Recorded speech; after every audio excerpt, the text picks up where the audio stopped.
Magandang buhay mga kapatid. Dr. Cummins at your service, August 23, 2025. Ang ating pong paksa ngayon ay ang gaba di magsaba or karma is real. In the last few weeks, nakatutok po ang ating Senate Blue Ribbon Committee through Senator Marcoleta na i-unearth po ang mga ghost projects na yan sa ating DPWH na dapat yan ang pinagtutuunan ng ating mga gobyerno sa pag-iimbestiga. Sa baba po, nakita nyo na while po the Congress is hounding BP Sara over 125 million pesos na kuno kinawat na confidential fund, makita po natin that even the President now has seen. Bakit hindi niya ito nakita? When he said, nandyan lang yung mga flood control na yan, na-overwhelm lang dahil sa natural calamities. What had the President of the Philippines been doing in the last 3 years na hindi niya ito nakita? Na kung hindi pa ang isang seryosong senador na Marcoleta ang magi-start ng kung ano talaga ang mga flood na yan, ay na kita pa na wala palang mga flood control na inilagay talaga. So, tingnan po natin muna ang basis sa karma. Karma has been rooted in the Eastern world or Eastern culture, kagaya natin, nasa Eastern Hemisphere tayo. And itong philosophies ay makikita mo sa Hinduism, Buddhism, Jainism. But it is wrong kasi even po sa Biblia, sa Christianism, nandyan po ang prinsipyo na what you sow, you reap. Kung anong tinanim mo, siya yung aanihin mo. Ayan. Golden rule, kung anong ayaw mong gawin sa'yo, ay huwag mong gagawin sa kapwa mo. Ngayon, umulan po kahapon, August 22, 2025, ng todo-todo, at ang tubig po ay umakyat even reaching ng gate ng Congress.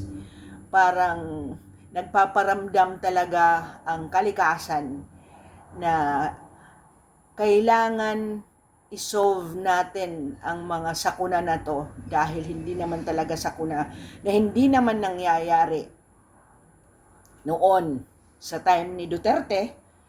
Ibig sabihin, yung 525 billion pesos na cumulative na mga flood control na 18% daw ay na-release na. Hindi natin alam kung ano ang basihan ng 18% na yan kasi hindi naman nakikita yan sa reporting. At paano ang COA na yan hindi nakita na yung mga projects na yon ay supposedly na-releasean na at saka yung Department of Budget. Yun ang hindi natin maintindihan. Yung mga simpleng mamamayan, hindi maintindihan paano nire-re-entry yung the same project na hindi yan nakikita sa budget call. Ibig sabihin, nag-aarte-arte lang pala ang mga congressman na yan sa budget call. Paanong hindi nakita yung mga yan na replicated? Pati mga areas, hindi nakikita na hindi pala yon mula nang umupo si Marcos Jr. ay hindi pala at rini-repeat lang i-re-entry yung budget plan na yon. Oh. So, tingnan natin ang principle ng karma. Ito ay nagsasuggest that the energy and intentions behind our actions influence our future experiences either in this life or next. Pero parang napakabilis, ano? Some believes that karma is a literal cosmic law of cause and effect. Kung ano yung tinanim mo, good deeds of course leads to positive outcomes, bad deeds to negative outcomes. So, tingnan mo yung mga nangyari after madala si President Duterte, may nangyari doon sa Los Angeles, true or not,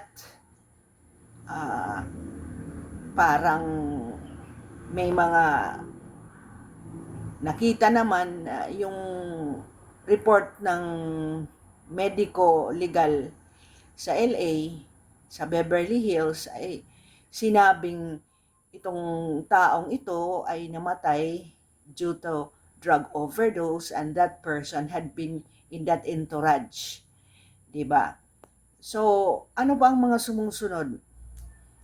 Nangyari na ang Supreme Court na dati hindi yan i-issue agad ng decision while the impeachment is ongoing dahil magkakaroon ng constitutional crisis kung hindi nila dinesisyonan yan, kung magpapatuloy ba ang 19th Congress to hear the impeachment for the 20th Congress, ni issue ng Supreme Court na may substantive and procedural due process anomaly doon sa pagproseso ng impeachment. Ngayon, after the motion for reconsideration in which Martin Romualdez, to our mind, tayong mga nasa gitna lang, ay parang tinatakot niya ang Supreme Court na pwede ring mang-impeach sila, di ba? If hindi ni-reverse ang decision kay BP Sara. Anong nangyari after that? Na kick off po ang flood control scandal and nakita ni Senator Marcoleta at inilabas kunyari ng ating presidente na itong mga 15 contractors are in a nationwide projects na mostly ito ay mga ghost projects at kung meron man walang mga bar or sobrang substandard. At nakita rin natin sa mga media na binubuhusan lang ng simento, wala ngang foundation, bato man lang wala, ay lalo na yung mga steel bars ay wala. So, ang tropical depression Isang kahapon, August 22, 2025, parang parang kinukutsa ang ating mga nasa gobyerno na ayan, konting ulan lang. Di ba? Nagkaroon ng tire dip impossible sa Manila, Rojas Boulevard. 26 inches po ang taas ng tubig. Sa Pasay, Parañaque, Makati, Taft Avenue, front ng Hospital Maynila, 13 inches po ang taas ng tubig. Ngayon po, nandoon si BP Sara at ang kanyang mga kapatid, dalawa except for hindi ko nakita si Mayor Basti. I don't know what will happen, but the fact that the three of them, maybe Mayor Basti will also join them. Ano kaya ang mangyayari sa ating presidente? Whether you like it or not, kayong mga anti-Duterte,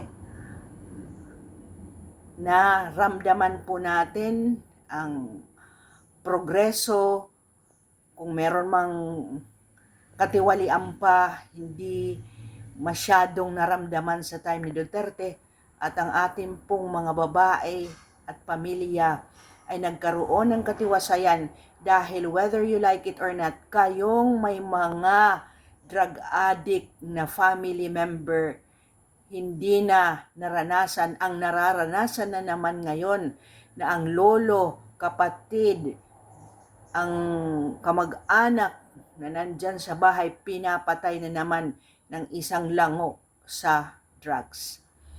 So, we have another what? 2 years and how many months?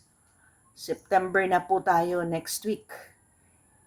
Kaya, antayin po natin, wala nang panahon to recover all this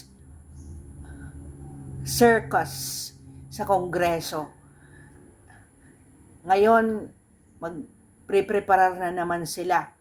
They have barely how many months to prepare for February 6 to impeach Sara. Sana naman, bago nyo gagawin na naman yan, ayusin nyo, lalo na ikaw na taga Ilocos, doon sa Bawang at Nagilian na congressman, ikaw pa naman ang kauna-unahang sumisigaw na ikaw pala ang may kalokohan na yung mga projects mo ay hindi pala nai-implement. So, magtigil-tigil ka muna. Ayusin mo yan. Yung mga projects na yan.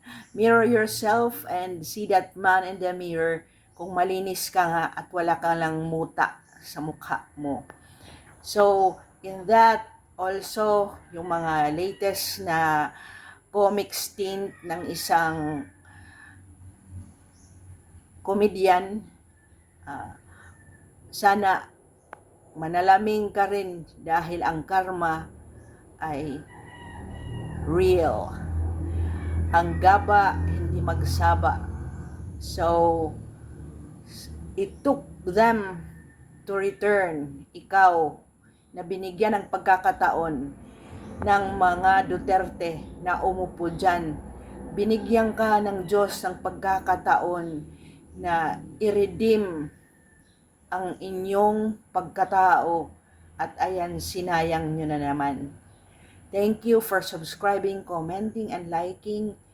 May the force of the universe be upon all those men and upon us na patuloy na nagsusubaybay sa mga katiwalian na ginagawa sa ating panahon ngayon.